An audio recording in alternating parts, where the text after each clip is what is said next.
Hola, amics! En aquest vídeo coneixerem les nostres amigues, les aus!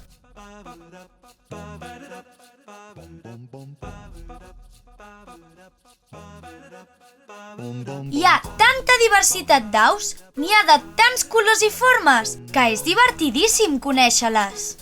Oi que aquest colibrí petitó no s'assembla de res amb aquesta espècie d'estruç immensa? I s'assemblen de res aquests pingüins, amb aquest paó reial i el ventall de la seva cua? No, no s'assemblen de ben res, però totes són aus i tenen moltes coses en comú. Les aus són ovípares. Com ja sabeu, això vol dir que es reprodueixen ponent ous. Les femelles ponen els ous en nius, roques o al terra, i amb l'escalfor dels cossos incuben els ous fins que en neixen els pollets. Les aus no tenen dents, tenen becs, i depenent de l'alimentació de cadascuna, tenen el bec d'una forma o d'una altra.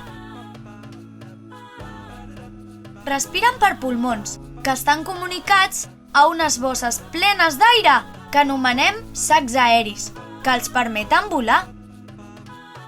A més, la naturalesa, que és molt sàvia, ha fet que tinguin els ossos buits i així pesen molt poquet i els és més fàcil volar.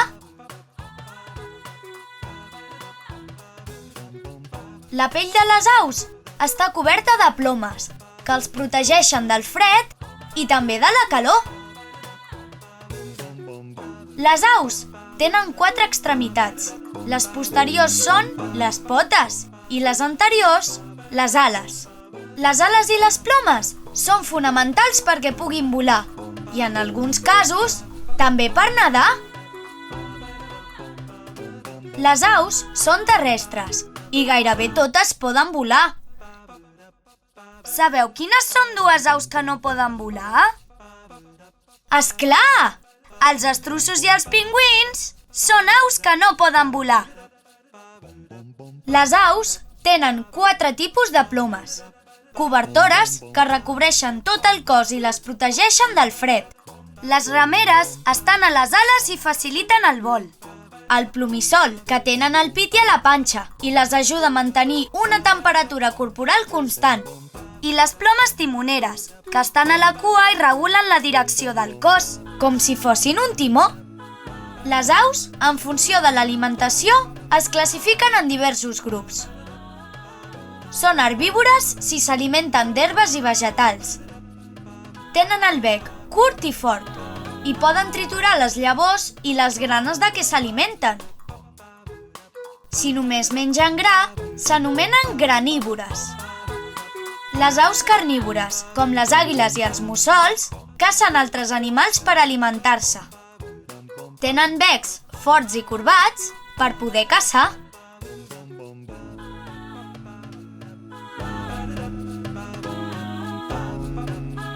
Entre les aus carnívores també hi ha les insectívores, perquè només s'alimenten d'insectes. I les piscívores, que s'alimenten de peixos. Aquestes aus tenen el bec punxegut, molt llarg i esmolat per poder capturar els peixos. Recordeu que de les aus que mengen peix en diem piscívores. L'últim grup és el de les aus omnívores, com els coloms o les gallines, que mengen quasi de tot. I per acabar, recordem que les aus són ovípares, és a dir, es reprodueixen ponent ous, i les seves boques són els becs i respiren pels pulmons. Tenen la pell coberta de plomes i segons l'alimentació que fan, poden ser herbívores, carnívores o omnívores. Bé, doncs ara ja sabeu moltes més coses sobre les aus. Així que em despedeixo. Adeu, amics!